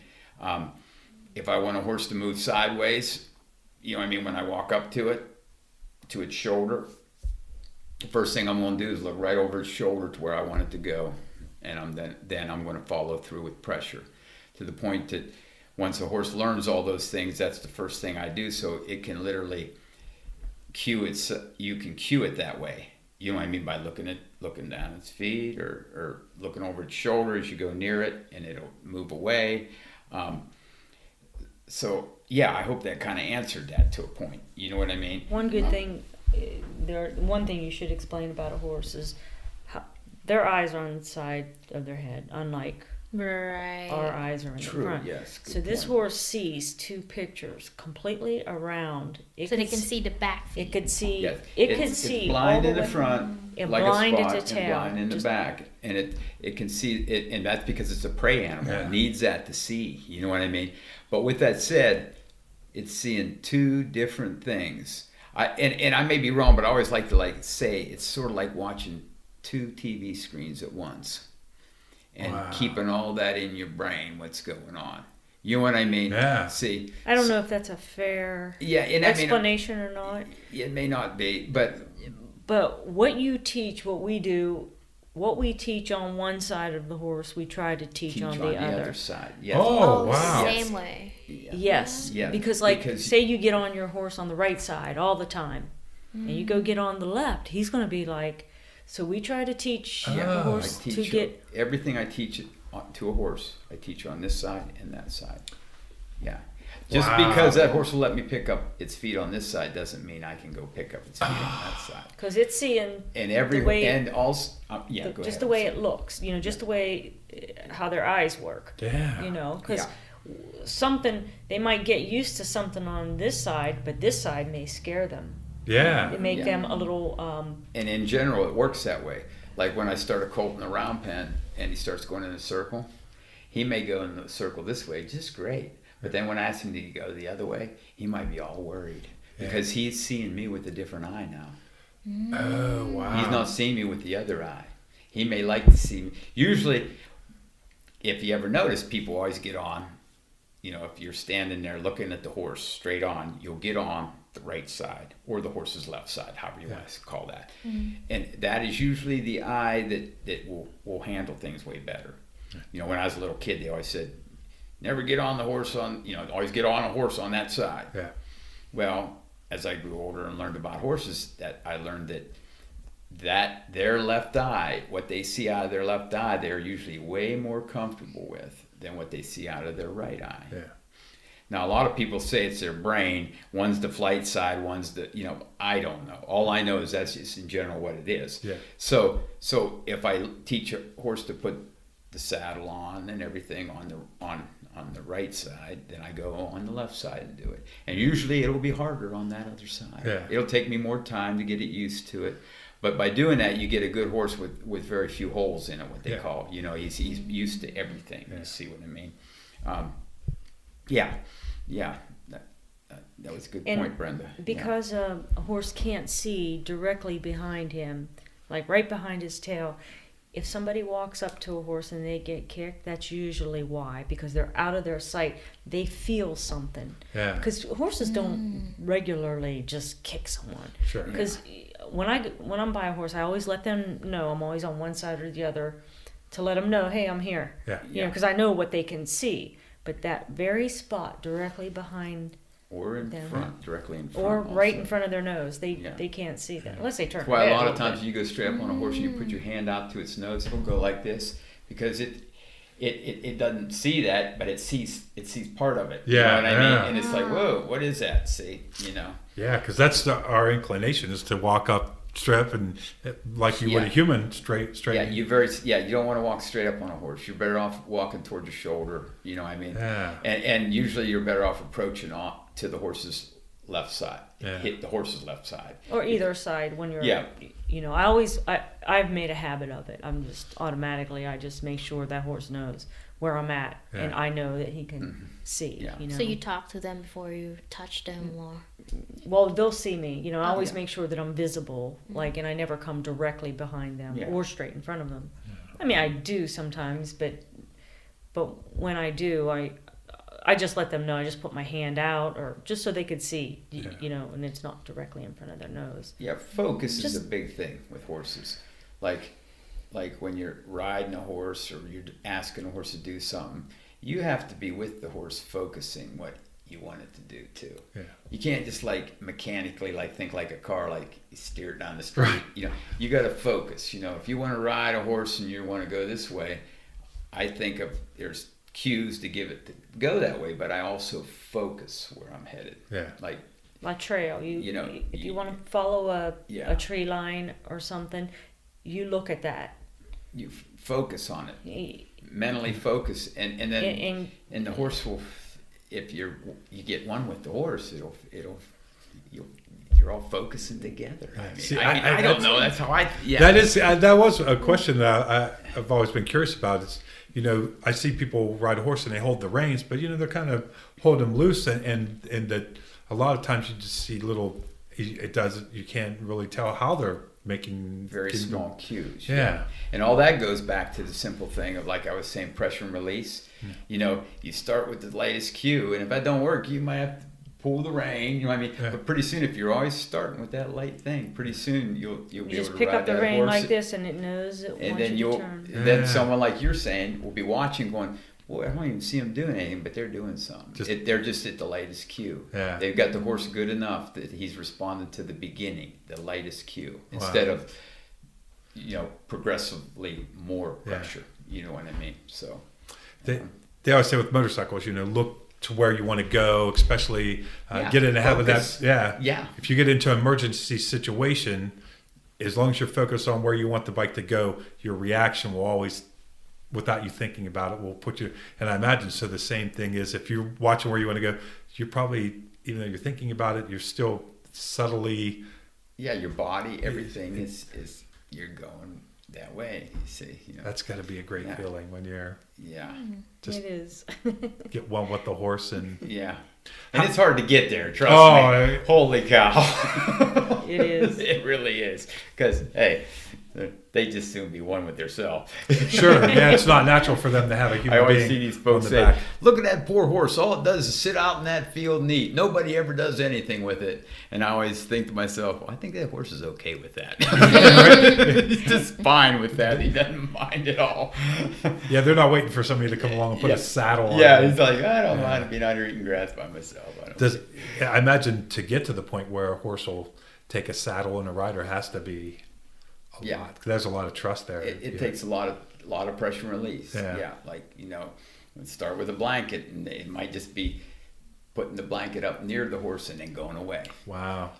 Like before the horse moves. You know I've what I mean? seen that a lot. Like, yeah. especially winter, that you guys would like blanket on the horse back. Mm-hmm. Yeah. Is that for their warmness or? Well, yes, a blanket. They will blanket horses to keep warm. Yes. Mm-hmm. Yeah. Does that mean like they're more sensitive to the temperature on their back, or? Well, I just think that a lot of horses that, I don't know. That's a sticky point. See, I'm a cowboy. I don't blanket my horses. They grow hair and they're okay. We're all tough here in this world. You know what I mean? Well, they have a natural But a lot of folks thermometer. that start blanketing a horse, it won't grow its hair, so you have to blanket a horse. Okay, and a lot of horses that are kept in stalls that aren't out a lot, they just I guess it's sort of like clean back to the sled dog thing. My sled dogs, it could be 40 below, and they'd sleep out in the snow and have snow covered up and wake up in the morning all happy, ready to go. But yet, a house dog couldn't do that. Yeah. You see, so it's sort of like the horses at hunting camp. Like I said, if I took my horses to hunting camp, they wouldn't be too happy. Yeah. It'd be a rough life for them. Whereas if you get acclimated in time. And around here, a lot of folks blanket their horses in the winter because they keep them in stalls and they're just not hardened up to it. You see, there's a big controversy about that in a way. You know what I mean? I truly don't believe a horse needs blanketed unless it's sick. Yeah. You see what I mean? Mm-hmm. Like or something like that. But short of that, if you let it alone and it grows its hair with the winter, like. I have a blanket in my tack room, and it never gets used except once every 10 years if I got a horse that's sick, and I'll blanket it to keep it warm if it's sick. Yeah. And the truth of it is I probably used that blanket but once or twice. You know what I mean? Yeah. My animals have hair this long right now.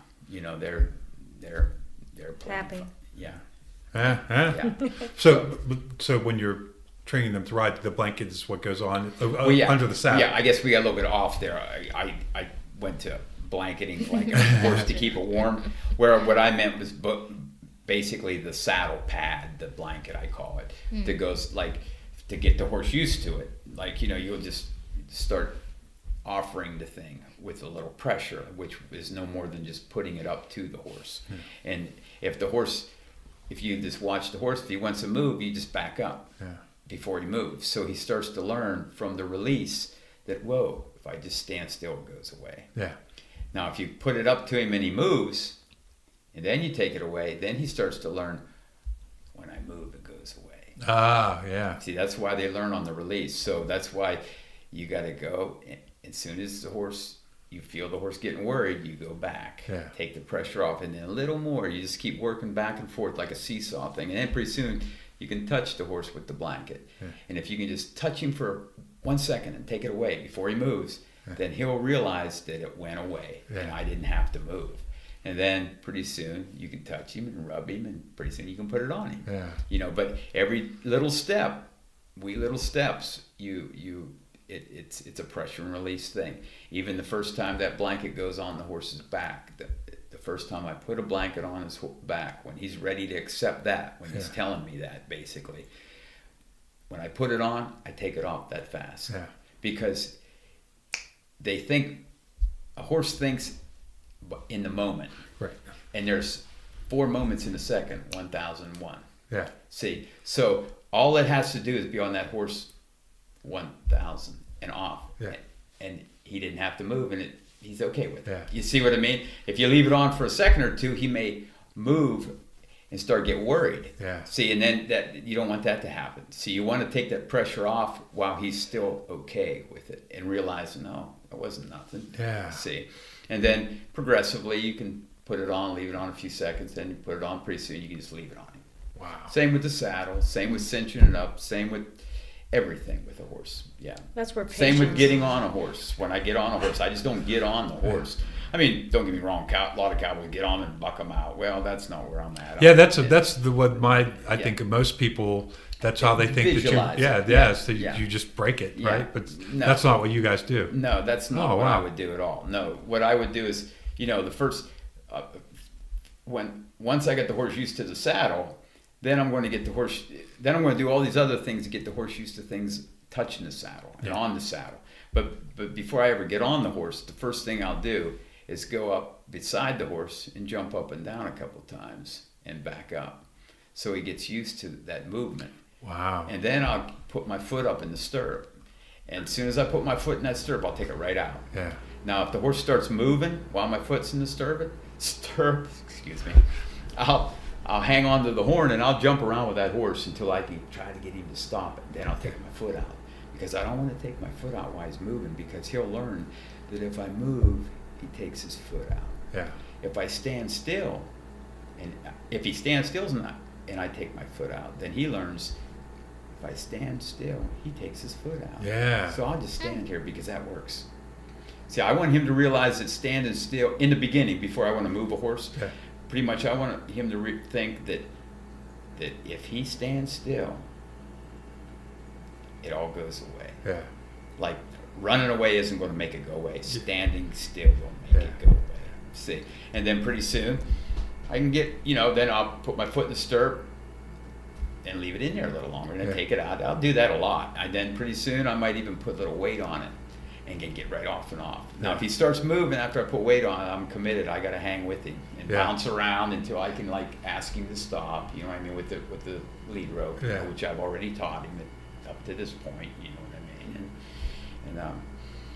So yeah, it's all a lot of small steps, and that way usually you won't get bucked off if you go that nice slow pace. See, I didn't even know that was a method of learning, getting a horse so that you could and ride. It's all back to the pressure and release. Yeah. If you notice what I'm saying, it's all the horse is learning from the release that what you want it to do, and he's thinking it's his idea, because if he's worried and he wants to move, well, if I can get my foot up in that stirrup and down before he even does move, then his little brain's going to click and think, whoa, what he just did, I stood here and it went away.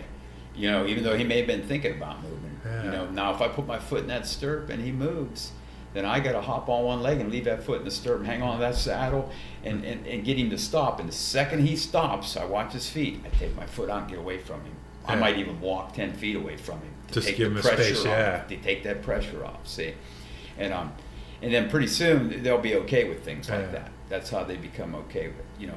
It's sort of like, and and I'm not going to say that you can't teach or do, like jump on a horse and bronc it out. Yeah. But the problem with that is, It's not nice. Yeah. well, it's a It's bit not as rude nice. to the horse, and it's not communicating with the horse in a horse's world.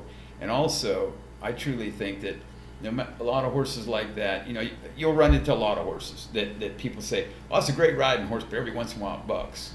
Well, wonder why. Yeah. You see, maybe it was taught that way. It was bronked out. Yeah. You see, you know what I mean? And it might have realized it. You wear it out and it starts running instead of bucking. So then okay, it's ready to ride now. Yeah. Well, but then someday out of the clear blue sky it starts bucking Yeah. because you literally taught it to buck. Yeah. You may have rode it out and got it over that, but still you taught it to buck. Yeah. So it's always back there in its mind, and it may come out. Whereas if you can never let it do that, then it's not in its mind to come out. Wow. So At least that's my theory. You know what I mean? yeah, it sounds like you guys, your method has a lot to do with avoiding negative Yes. training Yeah. as Yeah, much you don't as want- yeah. positive. So it's just avoiding doing the wrong things. Yeah. Yeah. And it doesn't mean. Well, sure, everybody doesn't makes happen. that. You know what I mean? I'm not going to say that I haven't get bucked off a horse. Yeah. You know what I mean? But dang it, I don't like that to happen Yeah. because I'm like, oh man, especially if you get bucked off, because if the horse bucks you off, then it's just a pressure release thing. Yeah. He bucked you off, and he just figured that That's the release. the release. Yeah. You don't want that to happen. Yeah, you don't want that to happen. That's- and I'm not that good of a bronc rider, so. But that's just Yeah. those steps. I am really one of the least patient people in the world, because even we were waiting for them to get back from looking at the goats, and the whole time I'm kind of fidgety, and you're just like, well, they'll be back up, and I for someone that doesn't have that patience, I could really admire that, almost in awe that people are that patient, because I that's something that I've always struggled with is that patience, but it does seem like.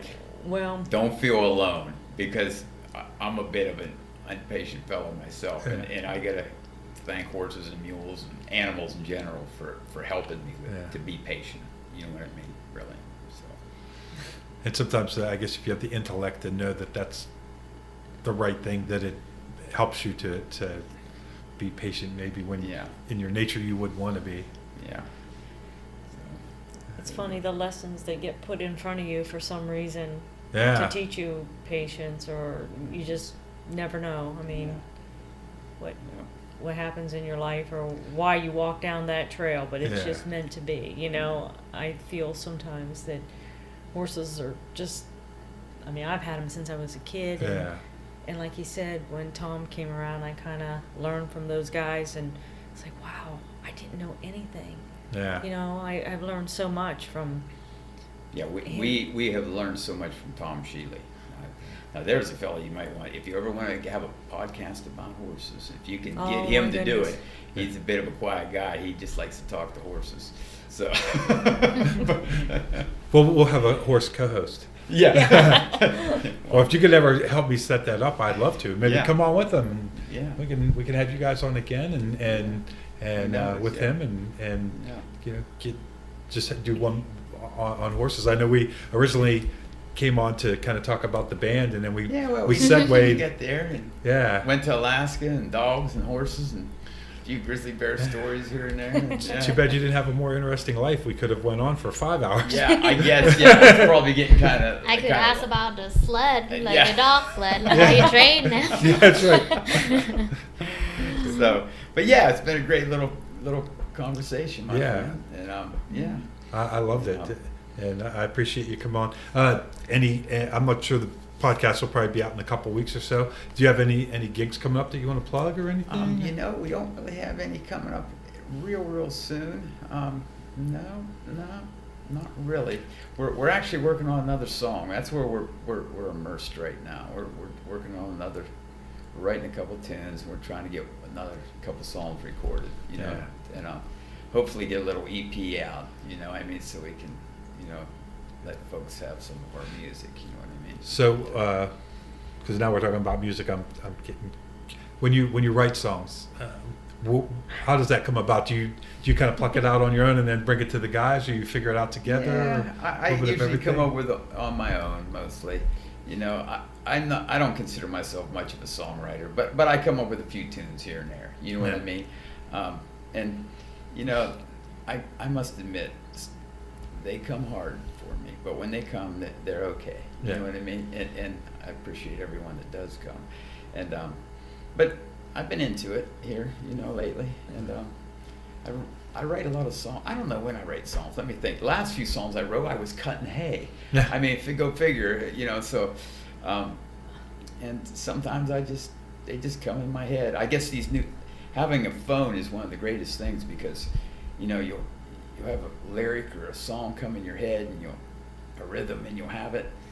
And it used to be I would forget it the next day. Yeah. You know? Where now with the phone, I can just hit the old, you know, voice recorder. You know what I Yeah, mean? right. And throw it down real quick so I can remember what I did, whether it was good or bad. The next day I can make that judgment. But you know, it's kind of cool that way. You know, and but yeah, we got a couple songs coming along, and Joe's helping us with one right now, and hopefully it'll work out good. And yeah. See how that goes. Do you have any kind of Facebook page, or how's the best way for people to kind of keep up with what you guys are doing? We got a Facebook page. It'd be the Gypsy Cowboys on Facebook, and we got a web page. Be www.gypsycowboyband.com, and you can check us out there. We got our tune "Help a Brother Out" is on our web page. You can download it for free. So. If you're interested in that, folks, go for it, man. And I typically end the podcast by playing a full song at the end. Do you mind if when we conclude here, that we just have it so anybody that listened to this podcast can just keep listening and hear the song? Yeah, I don't mind. That sounds good. Yeah. Well, we've almost hit 2 hours, believe it or not. Oh boy, that's a long one. I don't. You might have to edit about half of that out. I wouldn't take a word of it out. I was fascinated the whole time, and I think right? I mean, it's been great. We can look at our own lives and maybe not see how special it is, but let me tell you, for me, and I'm sure for Sush sitting here, listening to you guys talk about horses in Alaska and everything, it's completely fascinating. You live a life that's not ordinary to what most people live, and so it's been great for us to be able to learn about it and peek inside, and I really appreciate it. I'm glad we were able to put this together and able to find the house. Yeah. I hate GPS. We were at one point we were going down a dirt road, and I'm like, we had to turn around and come back, but we made it, and Yes. and got to check out the goats and everything, and so I want to thank Sush for sitting in on this one, and Brenda and Carl Besece, right? Yep. Pronounced right? Yep. And thank you all for tuning into the podcast. And coming up, we're going to have the song Help a Brother Out. "Help a Brother Out" by the Gypsy Cowboys. Yeah. All right, thanks guys. Until the next time, see ya. Thanks, ya. James. Bye. Out the top, brother.